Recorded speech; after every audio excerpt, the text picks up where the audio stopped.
Have you heard of Able?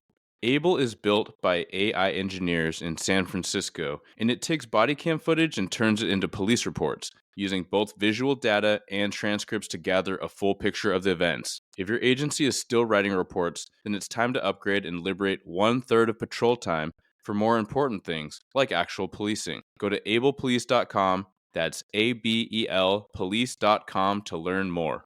Welcome to Blue Grit Radio, the podcast that explores making better cops for a better community. I'm your host, Eric Tung. I've been an active police officer since 2007.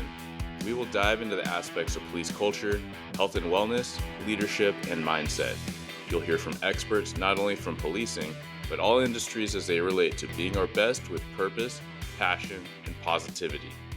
Join me as we share stories, lessons, and advice so we can all be better for ourselves, our teams, our families, and our communities. All right, Blue Grit Nation, I got a couple guests from Beyond the Dispatch podcast. I got Cary and Dom. Gentlemen, thanks for coming on the show. Thanks for having us, brother.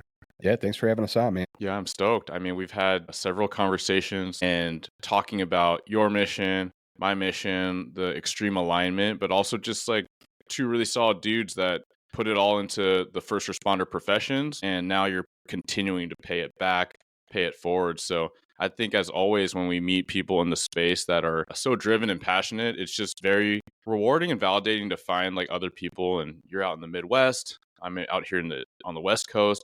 So it's very exciting to me just to meet more good dudes that it's kind of like attracts like. Yeah, right. No, I mean, I know. So I reached out to you initially.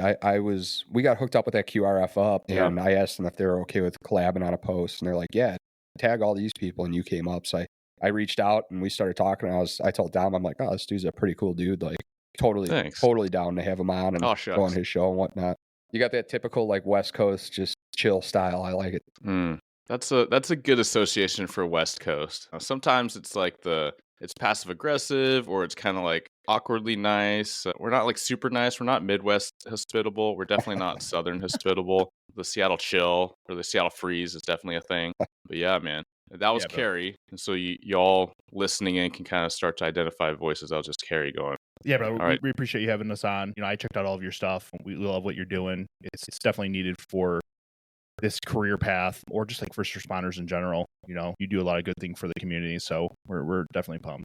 No, thanks. And that was Dom, and I'm excited to watch you guys go and grow. You guys have started after me, but I feel like you guys are on fire, so it's going to be just a matter of time that they're learning about you here, or if they don't already know about you, and just more and more I can see it. Yeah, I just kind of want to jump into, we'll get to your guys' introductions. Shoot, why don't we start there? A little bit like what brought you guys into first responder work, and then we'll talk to each of you, and then talk about like what is Beyond the Dispatch and where did that come from. So, Cary, you want to kick it off? Yeah, man. So I guess I was a fireman paramedic. Still am technically in the process of going off the job. Just stupid back injury. Mm-hmm. Had 2 surgeries and just haven't been able to heal. They have scar tissue and nerve pain, and just had to, swallow my pride and realize that I was going to hurt somebody else if I went back, and that was the last thing I wanted. I wasn't thinking about my safety, just somebody else, And so I started that process in October of 22, and not long after that, Dominic here started his process as well. What, like 6 months later? 8 months later? Yeah, give or take. So yeah, we've known each other since we were little. We grew up down the street from each other, and we've really kind of like, I don't want to say rekindled our friendship, but going through the process together brought us a lot closer, because we were constantly talking like this is where I'm at, this is what I'm going through. Like, oh, heads up, they're doing this to me. Like, it's probably going to be coming down the pipe for you. We talked more on the phone in the past 2 years than we have in a while. And it's just really like you have that common thing to reference back, So, and then he hit me up one day and was like, hey, like, I know you're struggling with mental health being off. I know therapy has helped me a ton. Maybe it could help somebody else. Like, it does me wonders talking about it. And I was all in. I love projects. You know anything about me, my entire life's an unfinished project. So when Dominic was like, hey, I got a project for us, I was like, all in, right? And that's just started this snowball of this podcast, and we're just going to see where it goes from there. Like, it's been wonderful. I love it, meeting people, such as yourself, networking out, and just like hearing the stories that we put out there, and sitting behind the computer and listening to them. It's amazing. Yeah. No, I appreciate you, man, and that's a really good dive in. And man, like with the injuries, are there like specific calls or events that you can remember, man? Like, oh, that was where like I lost 60% of what I had, or is it the chronic, like everything, like the grind, Dude, deployments, ops, I and all that? so I went into work one day completely fine, and I left screwed up. It Mm, was, I mean, it was an emergency call. It was an EMS run, nothing crazy, chest pain. Got there, woman wasn't having a heart attack, but still taking her to the ER, right? mm-hmm. I was in the back on paper that day, and I was sitting in my captain's chair, and we were driving to the hospital, already pissed off because we were taking a medical run for another town, and we hit like a weird divot in the road, and it kind of felt like, you ever go over like train tracks real fast and you kind of feel yourself unload from the seat and like slam back Mm. into it? Yeah. So that's exactly what happened. And I don't know if it was just like bad posture at the time, because I was just in the middle of patient care and whatnot, but I instantly just had fire go down my leg, up my back, wicked Man. spasms. Like I was hobbling into the ER with the patient, and I'm like, all right, like maybe I just, kind of like strained a muscle or something. But the entire ride back, I mean, I could not sit still in my seat. It just was like wicked, just spasming, Dang. right? And got back, told my lieutenant, reported it, and they're like, can you wait until you get relief here? And I'm like, yeah, I'll try. Ran one more run, dude. I couldn't even like manipulate the cot. I was in so much pain. So Mm-hmm. I went home, had a doctor's appointment not long after that, and they're like, yeah, sounds like a herniation. Went through all that PT and whatnot, nothing changed. And finally, they're like, yeah, you herniated L5S1. So they did a microdiscectomy, nipped it off, and I felt good for a little bit, but shortly after I started having a lot more problems again. They actually started pushing me really hard in PT. And I was telling my therapist, I'm like, something's not right. Like, you guys are having me do these certain things, and it's causing a lot of pain, and I'm quite a ways out. Like, it just doesn't feel right. So we ended up switching gears, going to another surgeon. He kind of gave his opinion that there was a lot of scar tissue from the microdiscectomy, and it was just causing issues. So he suggested a fusion, and we did that. Fused L5. Once again, just had issues with scar tissue. Apparently, my body just likes to build it. So So good at building it. Good job, yeah, body. So good. yeah. It's, they can't see anything, so that's kind of the hard part in it. So I've had to go through like a lot of other diagnostic type stuff with pain doctors and whatnot. And pretty much what they've come up with is that there's a exorbitant amount of scar tissue around my nerve root, and that's kind of what's the main issue here. And that's why I get the hot rod down my leg if I do too much, or Yeah. can't hold my kid for more than 15, 20 minutes before I'm screaming. So Man, that's where we're at. So it's a good time. Oh, yeah. Yeah. that's a lot. That's a lot. And we'll circle back to a lot of those intersections of, identity, purpose, injury, kind of revamping clearly what led you both on this path. I'll take it over to you, Dom. Yeah, so I was in the Coast Guard before I actually got into law enforcement. I always had like that drive to like help people, and I always tell people like I was never a behind the desk person. I hated going to school. Is like one of the worst things, right? Like I hated going to school.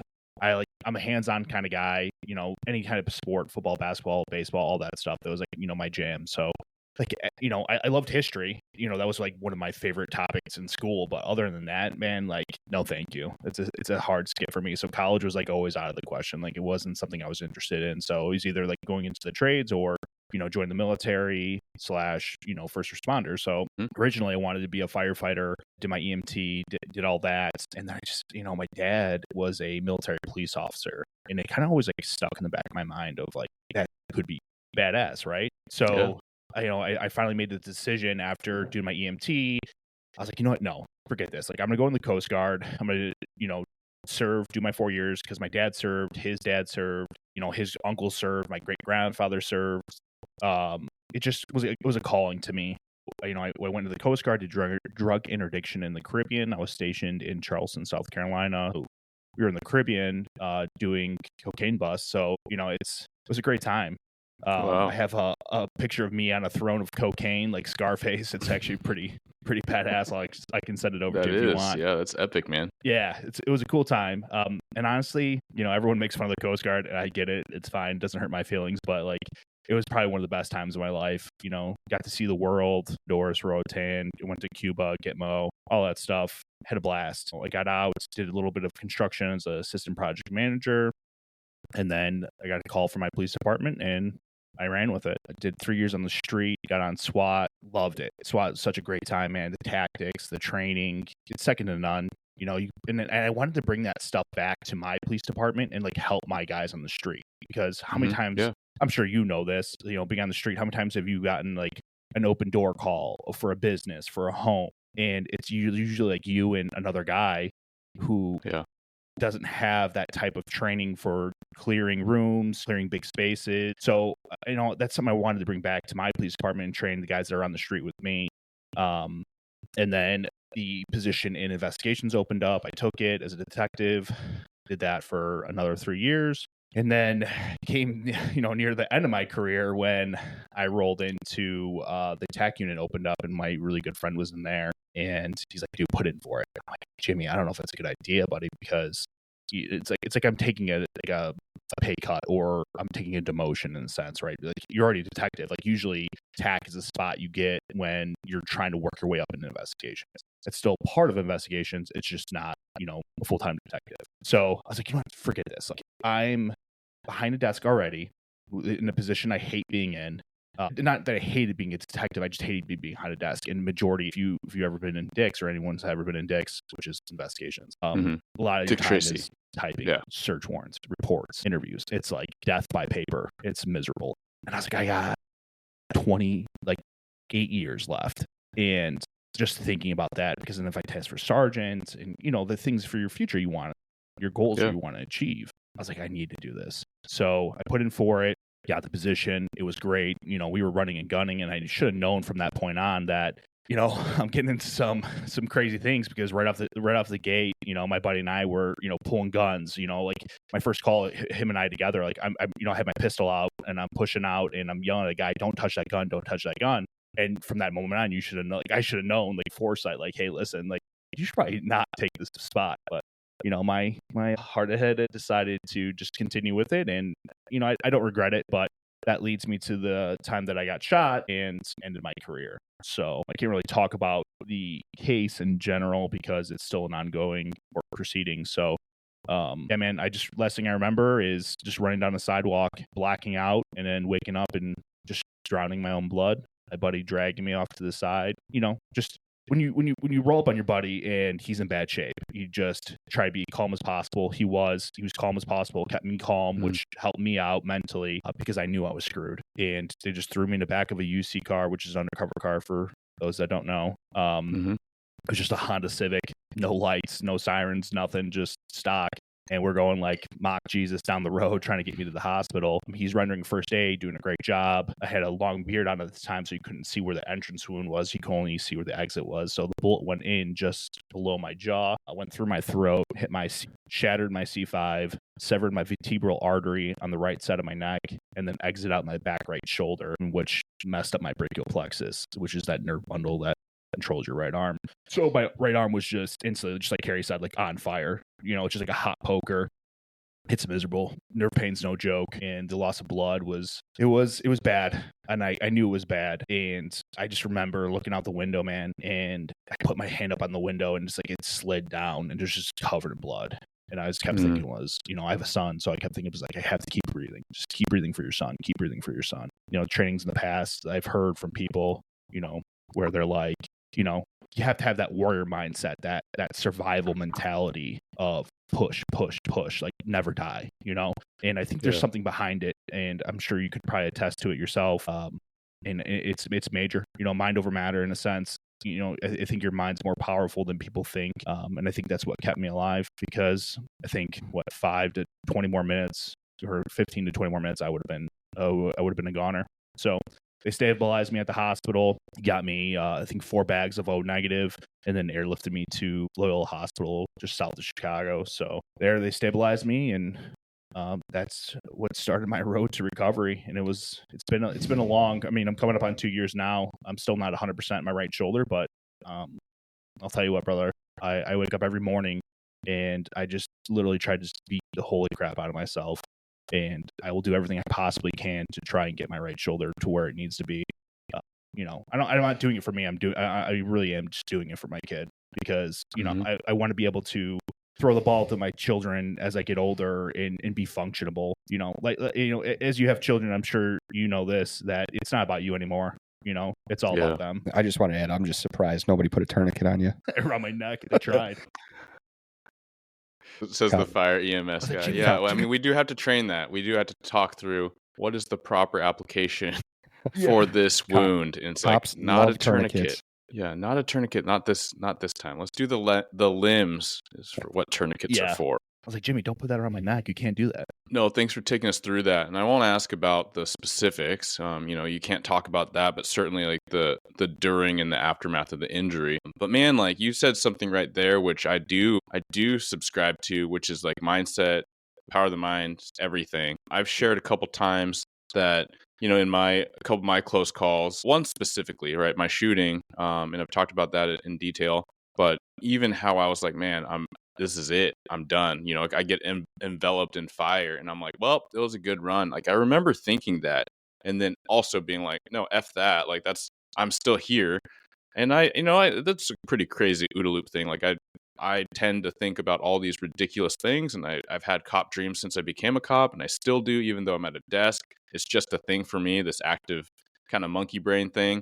But it does do a lot when you do walk through those types of scenarios, right? You watch body cam and you talk with your buddies, and you're like, well, what about this? What about that? And so that if you do find yourself enveloped in fire, and I hope everyone that is a cop or firefighter, hopefully you're thinking about that. It actually happens to you. But what if something's off? What if it's so hot? What if your gear has a malfunction? Like, so that you take yourself there mentally, so you don't freeze, right? You can process through that. So anyone listening that's a cop, it's like, I never would have considered what it's like to be enveloped in fire, but it happened a ton. So I will think about it. Let's recognize it's hot, but it's not over. Right. But like hopefully all cops in these days, unfortunately medics and like fire, like y'all get targeted too. That's why you have to wear vests, and sometimes you get ambushed just like we do. Like think about what that's like to catch a round in the arm, in the shoulder, in the face, and it doesn't have to be over. But the moment you decide or you think it's over, it might be. So I really appreciate you kind of taking us down that road, and that the power of mindset, and how you're like, I'm going to do my damnedest to keep beating myself up. And I hear that in a constructive way. They're like, I'm going to keep rehabbing because I want to throw the ball. If you resigned yourself to, man, my shoulder will never be the same. I won't throw the ball with my kiddo. Maybe I'll try to figure out how to do this underhand with my offhand. Well, then that's what you're going to carve out for yourself. Right. Exactly. You set yourself up for failure. And to build off what you said earlier, like I couldn't agree more, man. It's 100%. But run through those scenarios in your mind. Complacency kills, and you become 10 years, 15 years on the street, and when you're a rookie or when you're 5 years on, like you're touching the back of the car, you're putting your fingerprints, you're blading yourself, you're standing at the pillar, you're doing all the things that you should be doing. And then over time, you become complacent. You stop touching the car. You just walk right up to the window, and you're putting your head in the car, like looking around. You need to continue to sharpen your mind. If you're sitting on the street and you're just sitting in your patrol car, running radar or whatever you're doing, writing reports, like think of something that you can do, right? Like what happens if you do a traffic stop? What happens if someone just comes out and starts shooting? What are you going to do? Run through those scenarios in your mind, man. Yeah. Train like you fight, and it's just going to take over. And that's what happened in my shooting. Is it just took over. I was on autopilot. I was zoned in, locked in. The adrenaline dump was there. If you do range stuff, train that way, man. Run, sprint, 100 yards or whatever it is, because that's what happens. It does happen. And I'm telling you, you have that mindset of not me, it's not going to happen to me. And I thought that, and it's bullshit, because it will happen to you. It's not if, it's just when. If you're one of the lucky ones in your career, nothing ever happens to you, that's off to you, bro. Yeah. But hopefully you were prepared. You weren't naive. You weren't ignorant, or dare I say, like negligent in being like, well, I'll just keep rolling the dice with not preparing, not training, not working out, not preparing my mind, all these things. Because, shout out to a speaker I just heard this past week, but Kavika Lau, he is a combat vet, injured, on deployment, like catastrophic, I would say, it's fair to say, injuries from a suicide bomber. Ooh. After he knew a target was out for him and his boss. But, he discussed this. He's law enforcement officer, border patrol, and now works for FLETC, like putting on so much training. But he had a bit where he talks about that mindset. He was very aware at the time because they debriefed and they kind of did a lot of this preparation. What if this? What if that? Right. But he has recognized in his own interactions and observations that when somebody's hit or when someone's critically injured, that how often they don't come back when they're rescued or they're in the process of rescue and they're like, oh, my buddy's here, and then they kind of let themselves sink back. And he's like, a lot of those guys don't wake up. So Right. for him, he was like, he has seen it and he tried to do this, which is like stay awake, stay in the fight. Like have to have that not that resignation to you're done. And I think outside of that, like there's so much where I see a lot of this conversation going is like the allegory of how you take that. Maybe you're not in the life and death, but I mean, technically we're all living and we are guaranteed nothing. Yes. So we're kind of all in the life and death all the time. And we're all struggling with things of varying degrees at different times. You guys have outlined specific career, shifting and or ending injuries and grappling with that, not just physically, but mentally, talking about what that's like with depression, not having your outlet, not having your purpose. Cary, do you have thoughts kind of building off of that and what that was like for you? It's been tough. It's been real hard. So when I got out of high school, I didn't go to college. I knew I was going to go either military or fire. I had a grandfather. He was a Chicago fireman. I loved hearing his stories, right? So I set myself on that trajectory.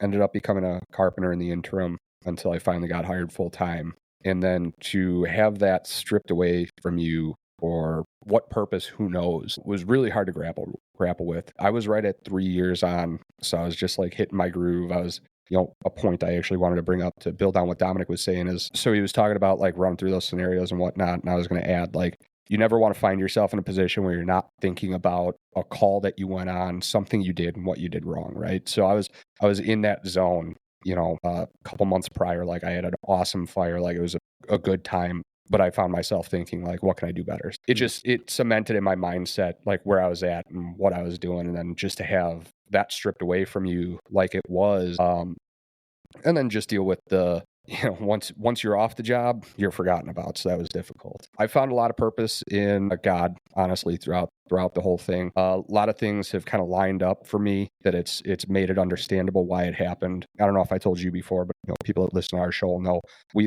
my wife and I lost a daughter. It was a couple weeks after I got hurt. My wife was just about 9 months pregnant and she ended up being a stillborn. It was very difficult to go through it all. But I also understand a little bit now that I don't know how I would have dealt with that if I was working. I like to delve into tasks when I'm going through a hard time. Yeah. So I see myself, I probably would have just dove into work, picked up all of the overtime that was available because it was through the roof overtime. But I also got like a moment of peace with my daughter the night before we lost her, right? Like I would have been on shift that day. Yeah. So it's kind of like the culmination of those two things over these past 2 years that's kind of I've really struggled with. So that's where doing this and getting involved in this, it's kind of given me that new purpose. And I don't want to say like a distraction, but it's given me something other than sitting at home and just going through the motions. Because like Dominic and I have talked about this. How long have I been talking about getting back into the gym? Oh, yeah. Right. Like, I haven't worked out since 22 other than physical therapy. So that's been one of those things I wanted to do, but it's hard. I've constantly got that like shadow over my back, like, you're on work comp, like you got a hurt back, you can't work out. Plus where I live too, it's not easy. It's like 40-minute drive just to a gym. But yeah, man, that's kind of like what the past 2 years have been for me. Yeah. Thanks for sharing, man. That is extremely, I cannot, I suppose, like put myself in that position. I can start to kind of imagine how crazy difficult it would be. Really close buddy had a very similar situation, and to see that up close. And I think any parent or those trying, that is a lot. I appreciate you sharing that. And a couple things come to mind, and that's maybe where I want to start with is that gratitude that I hear and that choice, right? There's that silver lining. You're like, this is absolutely tragic. It's shaped and changed your lives, your family's lives, and how you look at life moving forward. But I hear a choice, which is that I had this career ending injury and it allowed me to be there for my family in this way that knowing myself, kind of like being introspective, maybe I would have handled it in really not constructive ways, which is to be at work. Mm-hmm. One of my closest mentors has shared that he recognized, looking back on his life, like this absolute career, like monster, like achiever. He's the guy for all these things, even very noble things like wellness, peer support, right? But he put it in words that he said he realizes that he took on all these tasks and projects, right? You're a project dude, we're project people, to avoid his trauma, to avoid the trauma of home. And how often we see that in smaller ways, perhaps in ourselves or our coworkers, because you can crush it at work, right? But is that where you're needed? Is that what's important now when your family and yourself is experiencing this extreme loss? Sometimes I hear people talk about like gratitude as a choice and positive outlook as a choice. And it sounds all fine and dandy when we're feeling grateful and we're feeling positive. But for myself, and I've seen in others, when you're not feeling that way, it sounds kind of like a load of malarkey. You're like, oh, it's a choice. Like I can just like decide to feel good. But where my mind goes, I'm curious what you guys think, is like, if you build the framework or like the reps of being grateful and seeing the good, and then your mind kind of like prepping for the worst, like your mind can kind of lean that way and find that space a little more easily when the shit hits the fan. Yeah. It's extremely easy to be sucked into that, like, woe is me mentality. This episode is sponsored by Hero Schedule. If your department needs better scheduling software that isn't outdated, clunky, and expensive, Hero Schedule is an easy switch. It's $4 per user per month, and they give you a free 30-day trial. Get started at heroschedule.com and click on Try Hero Schedule. And not see those positives, I think, like you're saying, it's important to train yourself to be able to see that stuff, so that when you do run into those instances, because everybody goes through a hardship in their life, right? Like there's nobody in this world that has it. And the ones that come out on top are generally the ones that either fight through it or, understand that, like, yeah, this is just a point in time, but I've got all this stuff to be thankful for and grateful for. So I think that's probably a huge determining factor in that. Yeah, I think people's like mindset, right? I mean, mindset's everything. You wake up in the morning, like, how are you going to handle your day? Like, how are you going to start your day? How are you going to conquer your day, right? You can wake up and just be like, oh, I'm tired. I want to go to the gym. I'm depressed. But it's discipline. I think discipline's massive. You can choose to go down one path or another path. My therapist said this to me, and she's like, there's already a paved road to your right, and then there's a path through the woods, And I've used this analogy with Cary where it's like, you take the easy path, you're not going to get really anything from it, or you can take the hard road. Even with this podcast, and from my shooting on, that's the road I'm taking from now on. I don't care if I have to do an axe in each hand and chop these fucking trees down one at a time, but I'm going to pave that path, and that path is going to build you into a new person, a better person. And you can take each day and conquer each day and have that winning mentality, that upbeat mentality. You can wake up and be just miserable and pissy with everybody around you and make everyone else miserable, and it's toxic. You could probably attest to this being on the street. You have a zone partner and they pull up to your car, and if they're a toxic person and they're like, oh, so and so did this, or I got passed up on a promotion because of this, like I'm so much better than them. Well, you got passed up for a reason. Do better, right? So it begins to leach over into your life, and if you let it, it takes you over. And I, just like Cary said, like, I refuse. I refuse to be a victim. I will not be a victim. I'm going to worry about the things that I can control, and what I can control is what I do with my day to day. It's out of my control that I can't go back to work. But what's in my control is trying to get myself right, my mind right. So it's mentality. It's what it really is. Mentality and discipline. Yeah. 100%. Even what Cary was saying, like, we were talking before the recording started, and it's morning time. It's more closer to midday for you guys now, but like, Dom got a workout in. I was like, I literally just, I had some coffee. I tried to get outside and just get my blood moving a little bit. I intend to do a better workout, but then Cary's like, dude, I rolled out of bed and I got my kids right and said, hey, right. Peace out, wife. Thanks for covering, home base. Yeah. But like with spinal injury, like that is not nothing, right?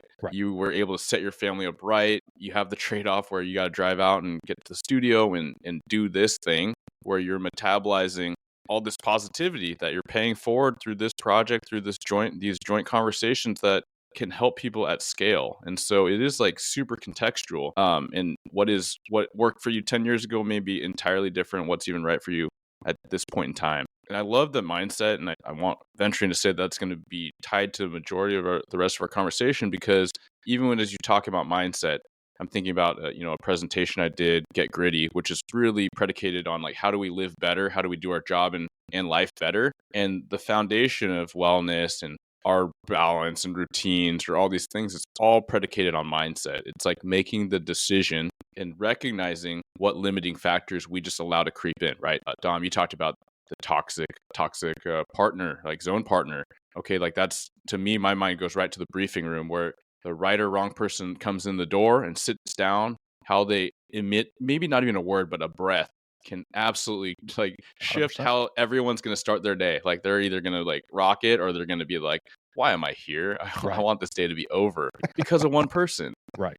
And so we all have to be intentional to counteract those people if they're there. But then also, Cary, you kind of use the word distraction, and I kind of heard this like grappling of like, man, I don't want to call it distraction, but again, it's like what do we assign to that word? And we can distract ourselves from what we ought to do. We think about procrastination, doom scrolling, all the bad habits, but absolutely we can and should distract ourselves from those not so great things with productive work, with projects, with focusing. Okay, like I only have this amount of time with the kids, I'm going to set them up right, smile on my face, and I'm going to get going because I have this other stuff I need to do. So like we can even allow like a certain word or theme to kind of like shift how we think about something. Yeah, I think so. There was a little hesitation in describing the distraction for me, and I think part of that comes from a distraction should be beneficial, right? So distracting yourself from dealing with things that your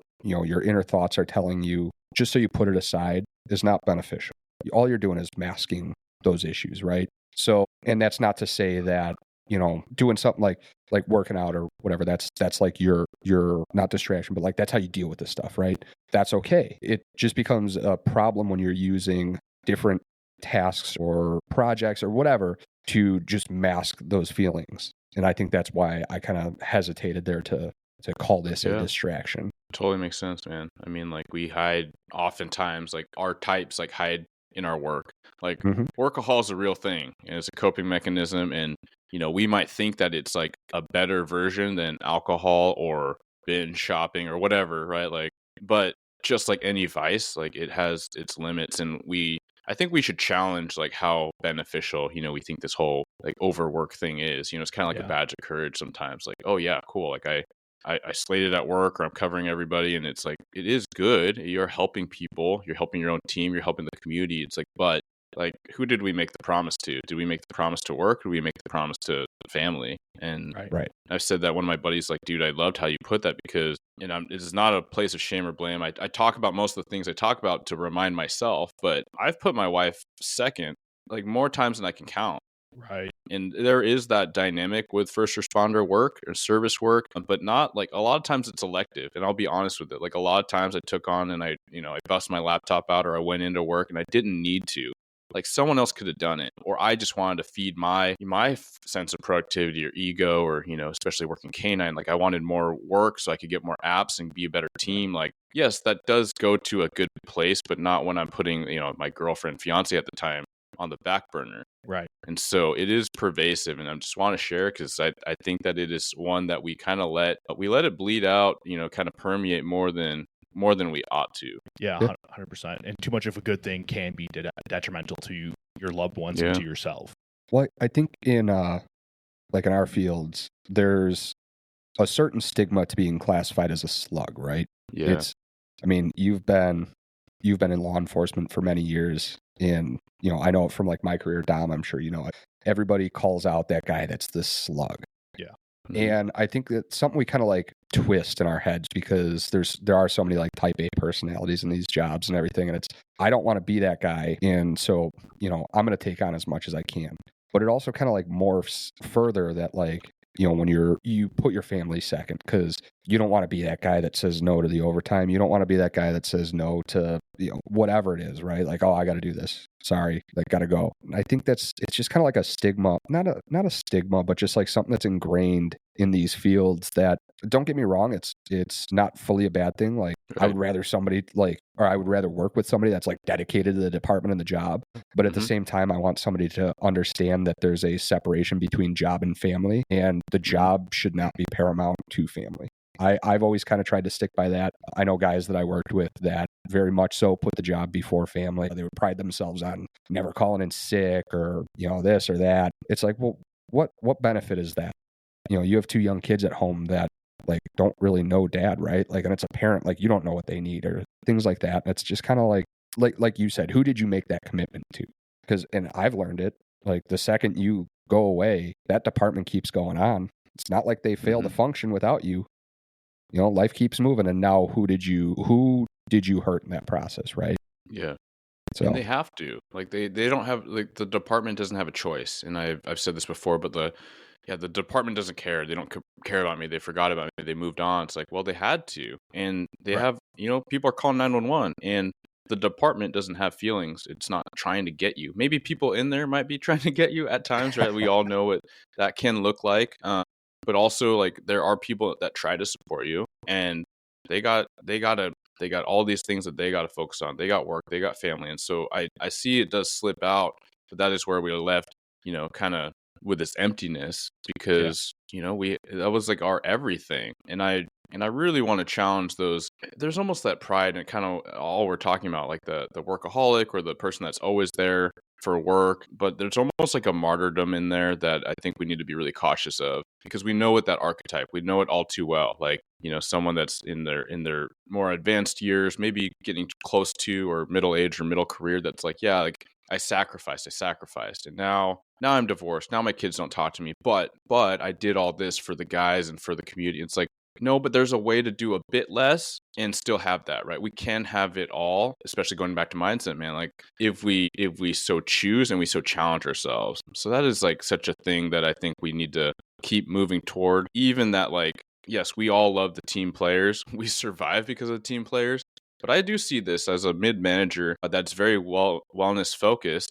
I do see even some of my younger street sergeants and stuff, like they're very sympathetic to people taking time, taking baby leave, taking sick days. But there's a but. And they're like, well, they're taking a lot of time, but I think they should take the time. And they're almost at this impasse because they're like, I mean, numbers are numbers, and we need staffing for safety. And so rather than this push-pull of how much time should people take, I think we as a culture community need to recognize, like, we need to account for that, and then it'll be okay, right? If we staff up more, if we have more numbers, and I know it's way easier said than done, but if we assume that based on generations and being more attuned and aware of the time we should take for injuries, for being sick, for kids and for family, then we've had it adequately. So anytime someone has a kid, we actually assume that they won't be around for quite a while. And if they come back earlier, cool. Like that's totally their choice. But I don't think that we're properly accounting for it, especially in busy agencies. It's really hard to make that jump right away. It's going to be a gradual thing organizationally. Yeah, I can agree. Yeah, I can agree. I agree with you. I think I would add to that.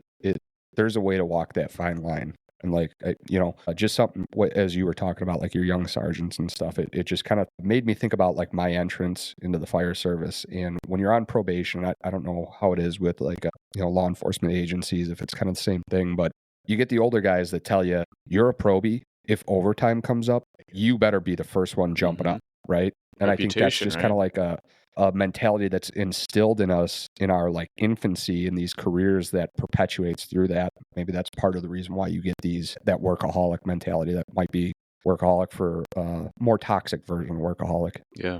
Absolutely. I want to shift to talk about like what you guys recognize in yourselves and even each other. Like you've been bros for, going back a long time, and then along this, kind of transformative process and this journey and healing and recovering together in some ways. And so what are the things reflecting back that really helped you build like positive momentum and positive movement forward? After like injury, is what you're asking? After injury, grappling with like the physical, the mental, and just shifting gears. Yeah. I mean, I can say for me, it was kind of like my family, and then just being so close to death, right? Where everything could have just been over.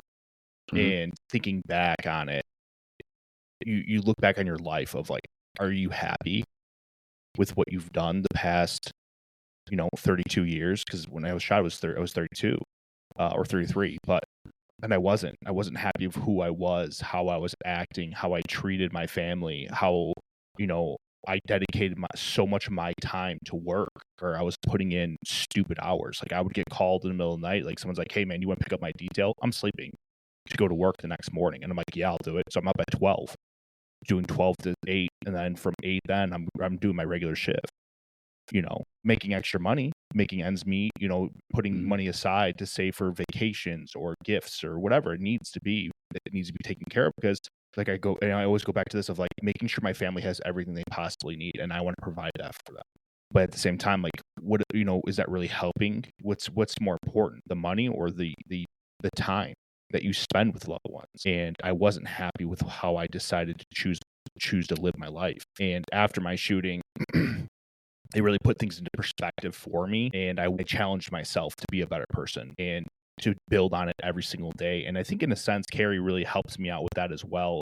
And I don't know if we build off each other, but Cary pushes me, not in a sense of like, he's like, "Hey, do this, do this, do this." No, it just Cary's work ethic pushes me of, Cary's doing this, I want to do this, or Cary's, picking up this slack, I want to pick up slack here.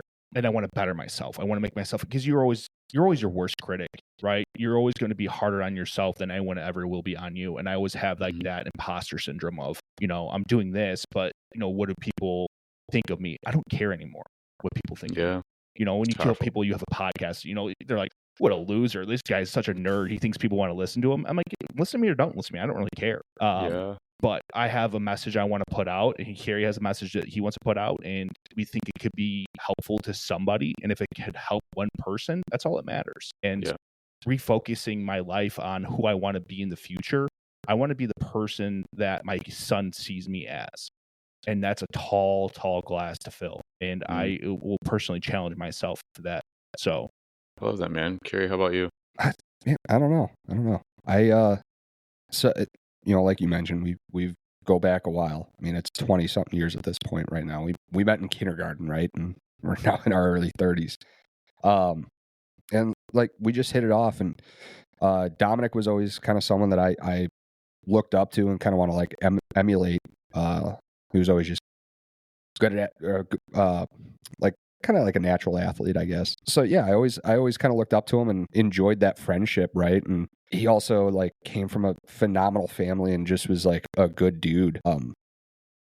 Heart of gold, right? So kind of like when we came back together, to do this podcast and go through our injuries together, seeing how he handled what he was going through, it just kind of like empowered me to do better with how I was handling what I was going through, right? So a lot of those conversations we had were very therapeutic, and that just like pushing me to be better, pushing me to do better. And other than that, man, like not to toot my own horn, but I've always just had like a crazy work ethic, like drive, right? Like I mentioned earlier, it was 12:30 last night. I knew I had to be up early as hell with the kids and get down here, and I'm sitting there thinking about podcast stuff, like working on our website and things like that. And that's just when I dive into a project, I dive into it.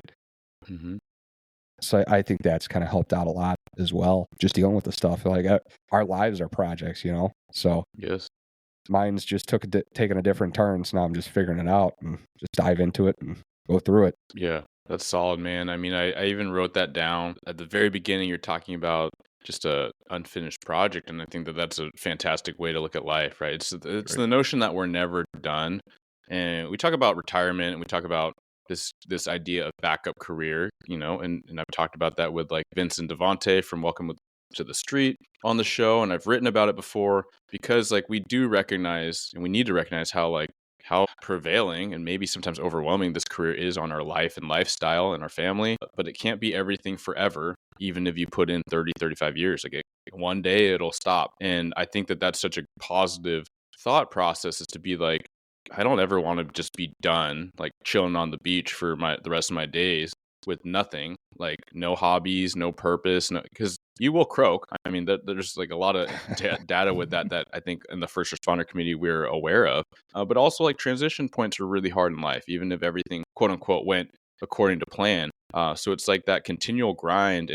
Dom mentioned imposter syndrome. I feel that we talk about it sometimes on the show, and then Cary just talking about like, well, I don't want to humble brag, but like I'm a hard worker. Like I think that we need to be better. A lot of people that are leaning into shows like ours probably have a lot of humble bone in their body, and they could really like stand to be proud of something. Like pride, deadly sin, but being proud isn't a bad thing when it's warranted. Like we should be proud of our achievements. We should be proud of what's going on that's good, and our outlook, and even the priority of family that I hear both you guys talking about, and kids and your wives, and like, man, to measure up to fill the shoes that your kid has carved out for you in the vision, because if we're doing something semi right, like we're our kids' heroes, and we're superhuman, and like why not like measure up to that?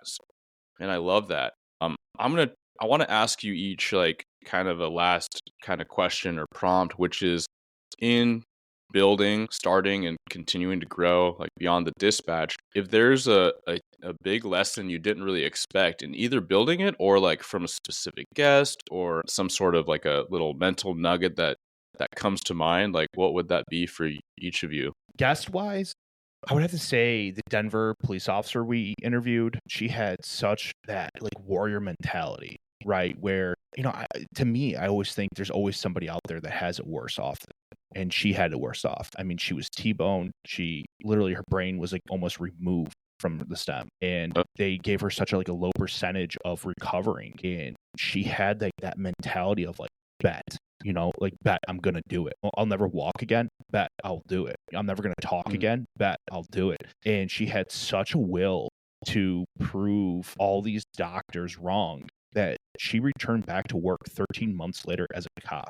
That really just, I mean, it gave me someone to like kind of look up to. And I was just so humbled by her and her will to drive. Like, I can do that. If she can learn how to walk again, like I can learn how to build up my shoulder again or work around it, and she didn't give up. And just like you talked about earlier, like it's so easy just to be like, this is my new life, like I'm just going to be a vegetable now. Like, no, she chose to push herself beyond her limits and then some, and shocked everyone and came back, did the physical test, did the shooting, did everything, and she crushed it. So that would be my little mental nugget. Yeah, I gotta find her. Okay, I'm gonna listen to that episode. I'll send it over to you, brother. We could probably hook her up with her. Yeah, that's phenomenal. I know she's super cool chick. Well, Dominic took mine, so now I got to pivot again. Yeah, that's 2 votes. Something different.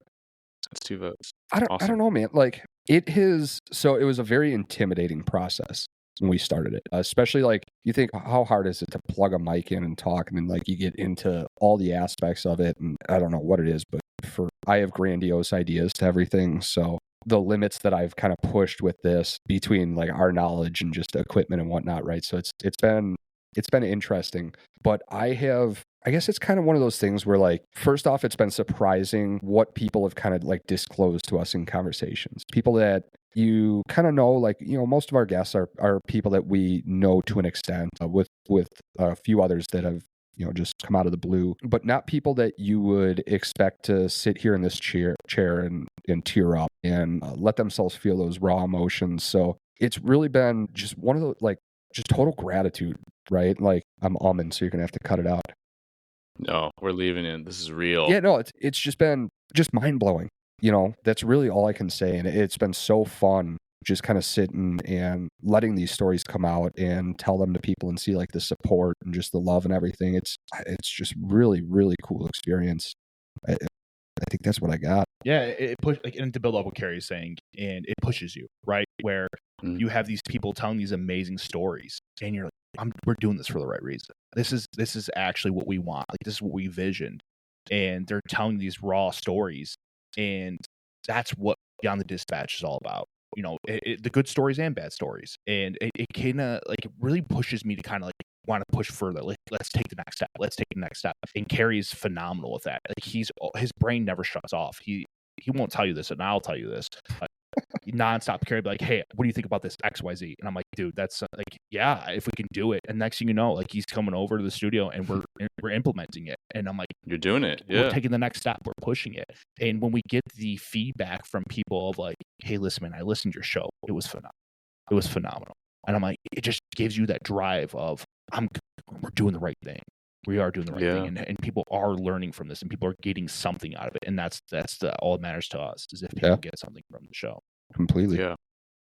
I love that, man. You dudes, it's just the mission, the purpose, what you're growing for the benefit of so many, and it's just going to keep building and building. Like I see that, I feel it, and so I'm grateful for your time. I really appreciate being able to share the time and space and kind of the place, like what we're working on, kind of in alongside each other in this joint mission, just to support our first responder community in a better way and meaningful ways. So yeah, thanks so much. Is there anything either of you want to close with? And for sure, please tell people where they can find you and what you're working on. Yeah, so we should have, I hate to like kind of plug this, we should have like a pretty big month coming up here. We've got some really amazing guests Please that we've plug got it. booked. Yeah.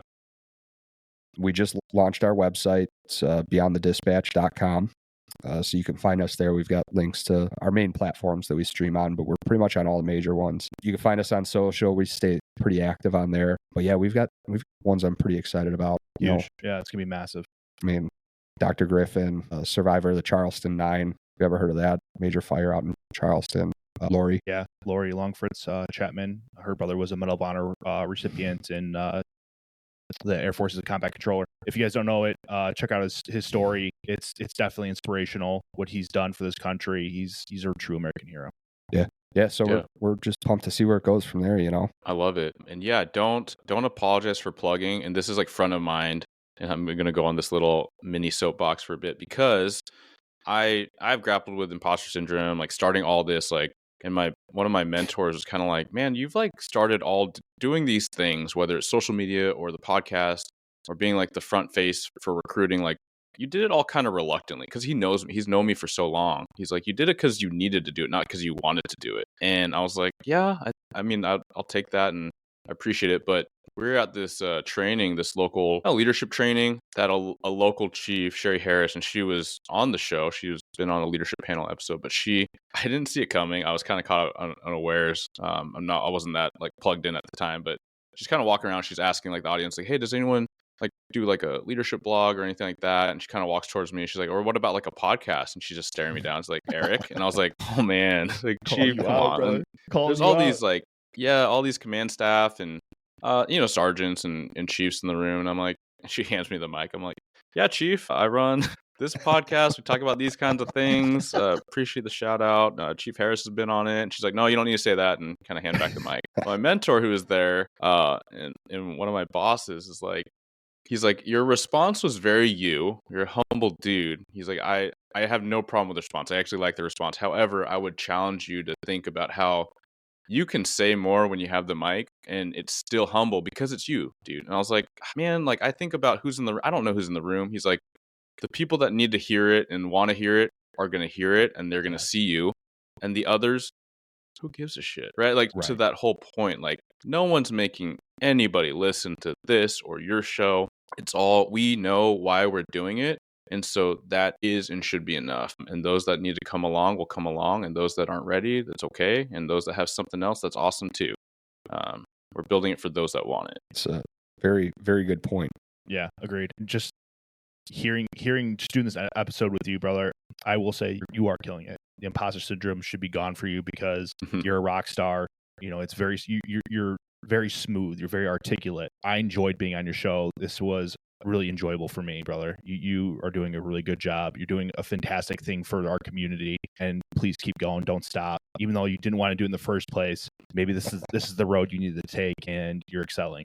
Couldn't agree more. Thank you guys. No, I feel validated, and I know why I'm doing it, and it's like I've talked loosely about it, and it should be wrapped by the time this airs. But basically, I had a complaint that became this huge thing predicated on my social media and podcast. And so at the same time, I'm building and growing and being invited to do different things. I have this hanging over my head, like this process where I'm like, man, and like any adversity, it is a test. And that's my nudge to those that are going through whatever random thing, even if it's like a physical injury or if it's like a bureaucratic, like headache process. You're like, you got to know your why. You got to know why you're doing it. And at the end of it, like, at the time, at this time, speaking to you two, I don't know what the end disposition is. And I do imagine there's some version where I want to share and talk about it constructively because that is something that faces all of us in some way. But it is to say, like, I know why, and what I'm doing, it's opened several doors, and the doors that it's shutting, I don't need to care about because it's not where I'm supposed to be anyway. Right. 100%, brother. All right. Well, thank you both so much. I appreciate the time. I'm super jazzed to get to know you guys better, and so please check out their show. And some time frame, I'm not sure, but I'll be on there as well because we're about to flip it and record. Let's get after it. Thanks for having us on. Appreciate it, man. Thank you. For sure, dudes. All right. I'm really excited to share with you the new Blue Grit Police Testing and Hiring Guide that's live on the website. Really, this is the culmination of everything I've learned about police testing from the time I came in myself and had to figure out trial by fire what it was that agencies wanted, at the same time how to showcase my best version of myself, right? It's not about being something that you're not, but it's about understanding each stage in the game so you can present the best way. In my guide, I go in everything about the hiring landscape right now, how to develop your mindset, what to expect, and how to show up. So it's about knowing yourself well, like identifying strengths, weaknesses, how to conceptualize this, how to articulate this, and then going into the test itself. So written, physical components, interviews, everything that we're looking for there, the background, what that entails, polygraph, psych eval, medical, what these things all are, what they're trying to yield or determine, and then how you can make sure that you are showing up to be effective so you're not wasting your time, stress, money, all the angst of waiting for this extremely long-term process to go through. So just show up the right way, your best way the first time. Again, you can find that at bluegritwellness.com. Go to the shop, so it's bluegritwellness.com/shop. Thank you for tuning into another episode of Blue Grit Radio. As always, support this community by subscribing, giving us a 5-star review, and following, liking, and sharing posts on Blue Grit Wellness on Instagram. You can reach me there or email me at bluegritwellness@gmail.com. Be well and stay gritty.